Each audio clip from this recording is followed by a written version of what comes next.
Xenoblade Chronicles X Definitive Edition is less than a week away, and with a whole host of new players about to embark on this journey, I think it's about time that a veteran like myself provides you all with a few pointers on how to start your journey within this game. The tips I've compiled for you within this video are designed to aid you for those first few steps in DE, getting you off on the right foot and hopefully avoiding having 2/3 of the player base filtered before even reaching any of the new content, like the original release back in 2015. So here is everything that you need to know before playing Xenoblade Chronicles X Definitive Edition.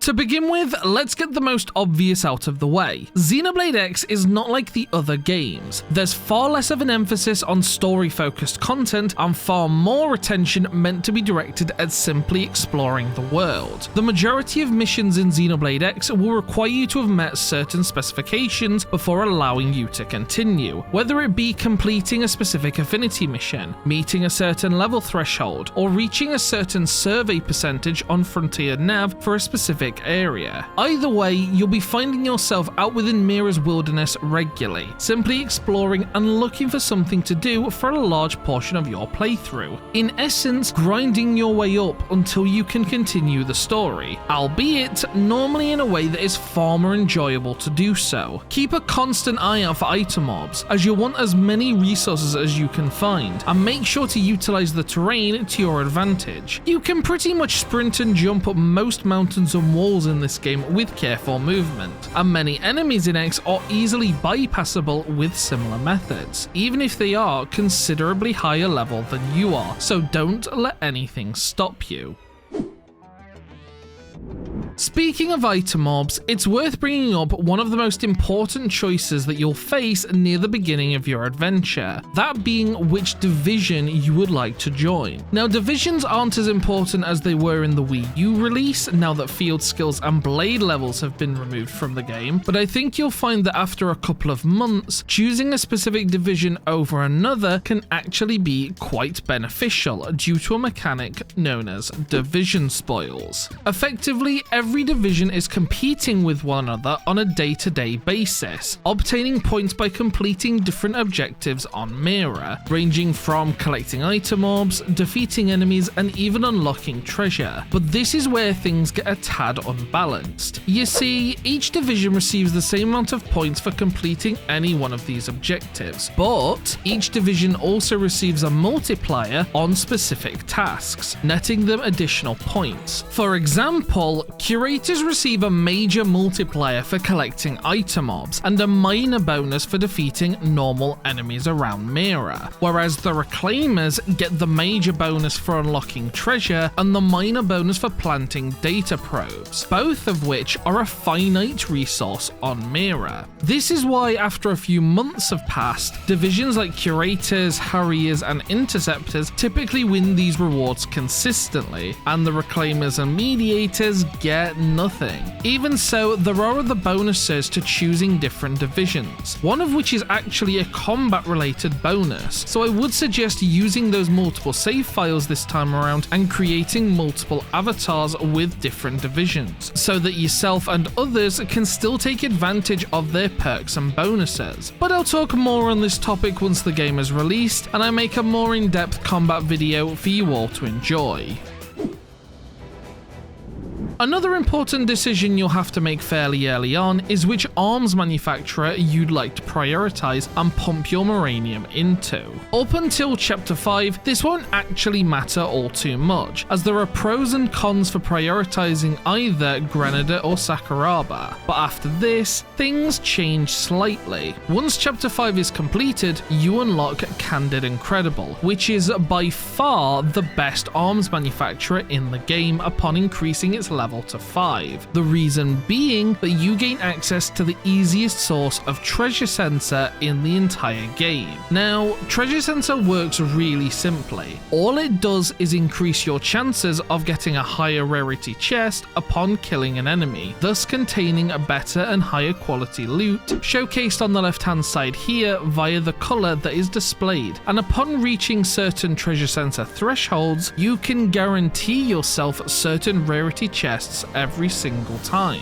effectively allowing you to snowball better loot and gear throughout the game and have less trouble trying to obtain some of the rarer or harder to get enemy drops. This is even useful towards the end game, even after you eventually unlock the ability to craft treasure sensor augments and equip them to any type of gear, as the recipe is just so expensive. You seriously want me to kill this thing 30 plus times just to get one augment? If that isn't enough, however, this armor also comes with potential up and debuff suppressor traits, increasing your HP recovery and TPR damage, as well as reducing how long you're afflicted with debuffs, and if fully kitted out, provide some fairly useful attribute resistances and an effective immunity to electric type damage. Ordinarily, how I tend to use this is by equipping all of my AI party members in this gear, stacking treasure sensors effects whilst providing my allies with extra healing. Meanwhile, on my own custom avatar, I'll instead equip a combination of the gear I unlock by simply playing the game, making the most out of all the juicy gear that enemies now drop, and all the while I'm getting a head start on this game's immense amount of grinding while simply having fun and exploring Mira. Right, well, we're surely done with all the important early game choices now, right? Yeah, nah, this is Xenoblade X we're talking about. Of course not. You of course need to make the correct decision of which class and weapon combination you're gonna choose to play through the game with. Once again, thanks to Monolith's insane amount of quality of life changes, choosing a class isn't as much of a detrimental decision as in the original game, as you can at least refund your BP and easily transition to a different class and weapon type if you think you've made the wrong decision. But hopefully, with the assistance of this video, you won't need to. In total, there are 6 different class routes to choose from, each of which using a different melee and ranged weapon and having slightly different playstyles. And just like in the original game, the way this is displayed should make the decision relatively simple. The classes closest to the top are the easiest to learn and play, and what I would recommend to any player who is new to this game. Even if you've played the other Xenoblade titles but haven't played X before, choose either Duelist or Bastion Warrior. If you have played X before but never completely got to grips with Overdrive and its combat mechanics, then Full Metal Jaguar and Astral Crusader are a great place to learn and have very rewarding combat loops to play through. And only, and I mean only, choose one of the bottom 2 classes if you're an ex-veteran and have a complete grasp on this game's combat mechanics. I'm talking Infinite Overdrive, I'm talking weather effects, I'm talking air combos and skill drops. So help me if I see comments on any one of my videos saying that X is too hard of a game or you can't get past the chapter 4 boss fight after you've picked Galactic Knight, the literal hardest class to run in the game, just because lightsabers are cool, or you think you're built different. Just don't. I plan to make early game guides on all of the initial classes though, starting from Duelist and working my way down for the first week's release of the game, so if you find yourself struggling, make sure to refer to those when they're out. And suffer and wait for the full week if you still pick Galactic Knight. Ahem. Also, don't be stupid like me on my first playthrough of this game. Upon maxing out one of the final 6 classes, move to a new one as you can carry your weapons across, allowing you to continue using your current build whilst unlocking new arts, skills, and weapon types. Yeah, I missed that originally. Whoops. Moving on to something that doesn't force you to have an existential crisis about choosing something in the early game, this is a simple reminder to unlock your new party members as soon as possible and whenever available. The Definitive Edition has made some massive strides towards optimizing how we look at our different party members, and a lot of these come together to make obtaining party members early quite optimal. For instance, now that there's an EXP share mechanic, unlocking them early allows you to take advantage of that. Additionally, thanks to the support missions now being available after Chapter 3's completion instead of the epilogue, it now opens up options of efficiently grinding for affinity and doing each party member's affinity missions when available, granting you access to their exclusive arts, which for some builds in particular, such as Galactic Knight with Essence Exchange, can make or break your builds. Of course, there are no timed missions in X, so it's not like any of these affinity missions will expire or anything, but on unlocking them early means you'll have more time to experiment with different team compositions and find synergy between arts, skills, and soul voice interactions. This also helps in preparing for tougher battles, as having access to a wider range of abilities ensures you're never stuck with suboptimal options. Plus, the sooner you start building affinity, the faster you can unlock key bonuses like Heart to Heart and these affinity missions, which can drastically improve your overall combat efficiency and ultimately end up telling you more of the story of Xenoblade X by fleshing out its world. Next up, let's talk about the brand new mechanic that's gotten everyone excited.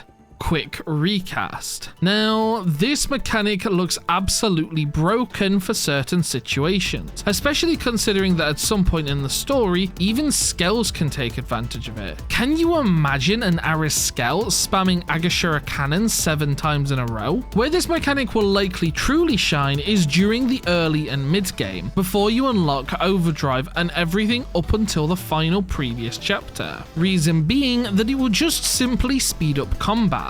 Initially, arts can take a little while to charge, and depending on how you've dispersed your BP, can make some of the early game boss fights actually quite challenging. But now, this will allow us to speed things up considerably. In addition, once we complete Chapter 5 and unlock Overdrive, it opens up brand new avenues for those not familiar with the game to quickly come to grips with the combat and how it works. One of the most challenging things for a new player to do is get their first reactivation of Overdrive, which is ultimately the core principle of the mechanic in the first place. But some of the easier classes, like Duelist and Bastion Warrior, have new ways to cheese this. Without spoiling those videos I promised you all earlier, it will now technically be possible to gain near infinite TP thanks to arts like Last Stand being reactivatable over and over again. This art costs 1000 TP to initially use, but at max level it grants the entire party, including yourself, 2000 TP, which is of course 1000 net positive, and this can be used to easily get past that first hurdle which so many new players struggle with. What I'm effectively saying is don't sleep on this new mechanic, and make sure to use it smartly, as it will likely make performing all of the typical Xenoblade Chronicles X shenanigans all the more enjoyable. As for our next topic today, I want to bring up the online features for this game and why you should try to actively participate whenever you get the chance. Now, I know for some people this may feel like a relatively daunting task, but trust me, you don't want to miss out. Completing these squad tasks will net you reward tickets, which are a currency I'll be talking about in a moment, but most importantly, upon completing a squad task, you unlock a special type of mission that can only be completed once. These missions require you to team up with actual real-world players and defeat a certain selection of enemies, and let me tell you that these missions are easy. The majority, if not all of them, permit skills being used, and usually feature rare enemies that are hard to come by. One such example being millipods. Remember oh so long ago when I said that treasure center augments were a bitch to grind for? The reason being that you require items dropped exclusively from this enemy type, 3 of which exist in the game and are all above level 60, making them one of the most awkward enemies to grind in the entire game. But one of these enemies just so happens to be a millipod enemy that you can fight at around level 40. And it's not just this one type of enemy. Tons of high level enemies have lower level variants to fight in these missions, and upon completion yield a ton of rewards and item materials which you shouldn't really have access to that early in the game. That being the case, even if you're incredibly shy or plan to just hide in the corner and let the other blades do all the heavy lifting for you, I can't recommend enough grabbing your friends and squad members and utilizing these missions as much as possible. I know I will.